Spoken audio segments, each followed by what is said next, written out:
beautiful people, and welcome back to another soulful session of Mondays with Mondene. This is where we dive deep into the rhythm of life, love, and liberty. And of course, I'm your host, Edie Mondene, and I'm ready to groove with you through the beats of the week.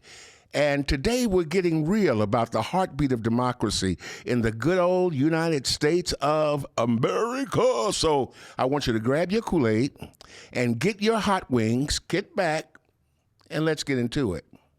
Well, central to the idea of the American dream is that belief that everyone has an equal opportunity to achieve wealth and prosperity. Now, it's even outlined in the Declaration of Independence with its promises of life, liberty, and the pursuit, always pursuing happiness. However, this belief has been contradicted by government policies that systemically denied wealth-building opportunities to black folks like you and me. It can be proven. Oh, well, some of y'all ain't black, but it can still be proven and not seen, but it's seen in several ways. And I want to talk about 4 ways that we see it tonight.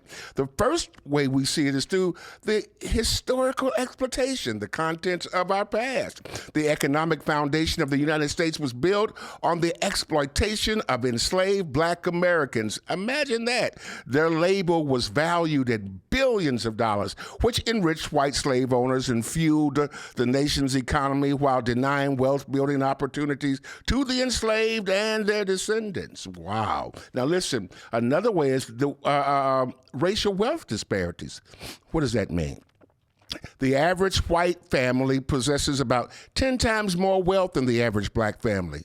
Imagine that. And white college graduates have over 7 times more wealth than their black counterparts. Now, this closes the gap, or this close in the gap requires the United States government to acknowledge and rectify the historical injustices that have led to these disparities that we're seeing played out in real time. Now, there is a real need. Our third way tonight is for systemic change.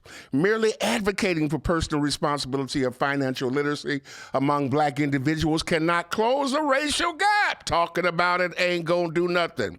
The gap exists due to historical and ongoing systemic inequalities, not individual behavior. Y'all lazy, y'all tired, lastly, the impact on wealth disparities. What is that? Racial wealth disparities have far-reaching consequences affecting health, education, economic stability, and resilience during economic downturns and crises. We've seen these things during COVID. A lack of wealth exacerbates vulnerabilities as seen in disparities during events like the housing crisis, the COVID-19 pandemic. Having said all of that, I want to speak to an answer that would most assuredly place African Americans in better footing and perhaps guarantee us a seat at the table. Something we've been talking about, haven't quite gotten there. The big R word, reparations. I strongly believe that reparations are essential to addressing the racial wealth gap. This includes individual cash payments to descendants of enslaved black Americans, as well as wealth-building opportunities in education, housing, and business ownership. We've got to address systemic racial disparities. We've got to look at it. We've got to talk about it. And in addressing these issues, we have got to acknowledge the historical context in missed opportunities for redress and the urgent need for a comprehensive reparations package that ensures equality and justice for all of us black Americans that have made this country great. And if you're going to listen, and if you're listening right now, you've got to know that the upcoming 2024 presidential election is going to shape the course of America for the next 25 years, people. What will reparations do? Number 1, it creates a clearer path to equity. Addressing the racial wealth gap requires bold and decisive decisive actions. Reparations must be a part of the solution, including individual cash payments, as I spoke before, given to the descendants of African American slaves, and targeted wealth building initiatives in, again, housing, education, and business ownership. These reparations are not merely handouts, but a moral imperative to rectify centuries of economic exploitation and systemic injustices. I'm not finished. There are 5 more reasons why we should address reparations. Just for historical justice. Reparations, I can't say this enough, acknowledge and address centuries of economic exploitation, slavery, and systemic injustices that Black Americans, African Americans, have faced. It provides a measure of historical justice and redress for past wrongdoings. Gonna get you. Number 2 is to close the racial gap. Reparations offer a tangible pathway to narrowing the stark wealth disparities between white folk and Black folks, providing much needed resources and opportunities for wealth accumulation within Black communities. Black businesses, Black homeowners, Black everything. We woke Black. And third way is to promote economic empowerment by providing individual cash payments and targeted initiatives in education, housing, and business ownership. Reparations empower African Americans to build economic stability, invest in our own futures, and contribute more robustly to the nation's economy. One more reason, to foster social and economic equity. Reparations contribute to creating a more equitable society by leveling the playing field and addressing systemic barriers that have hindered African Americans' economic progress and upward mobility forever. And first and finally, but not at all complete, certainly doing this, advancing healing and reconciliation. Reparations serve as a crucial step towards healing those historical wounds that run deep, fostering reconciliation and promoting a shared understanding of the nation's complex history, ultimately contributing to a more just and inclusive society that we can all thrive in. So there you have it, folks. And I want to leave you with this thought tonight. If we want to move towards a more equitable future, we're going to have to honor the ideals of the American dream by confronting the harsh realities of racial wealth disparities and take decisive and deliberate action. This requires a comprehensive approach that includes reparations, systemic change, and collective responsibility.